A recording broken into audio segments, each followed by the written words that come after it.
Haleluya, haleluya, haleluya. Moto, ukivikwa moto wa kimungu, maana yake unakuwa imara, unakuwa jasiri, unakuwa hodari, mtu asiyeogopa. Sema amen.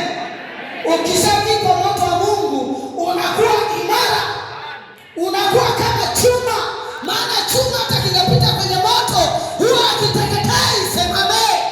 Nakwambia mchana wa leo, yeyote aliyepigana na wewe, yeyote aliyepambana na wewe, miaka imekwenda imerudi, mchana wa leo baada ya moto huu, sioni mnyonge tena, sioni mnyonge tena. Namuona mtu hodari, namuona mbarikiwa, namuona mtu ambaye hatalia, namuona mtu ambaye atakuwa na taabu, maana ndani yake anakwenda kuwa moto.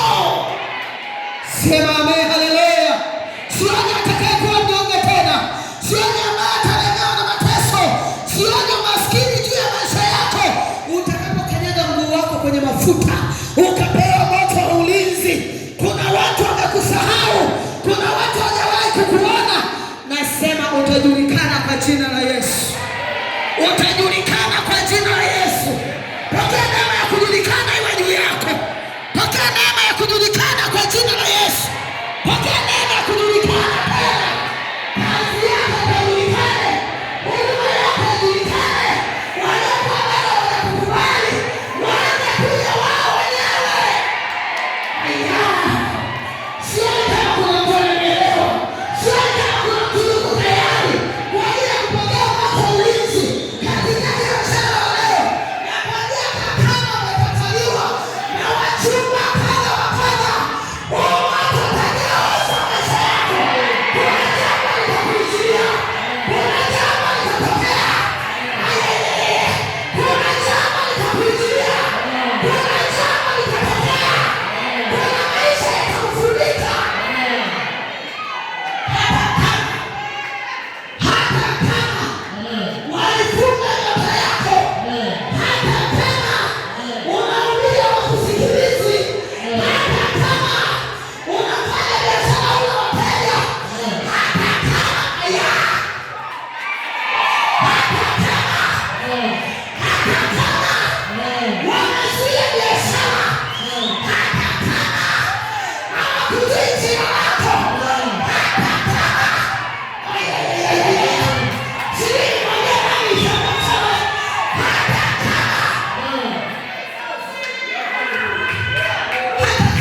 nabadilisha siku ya leo.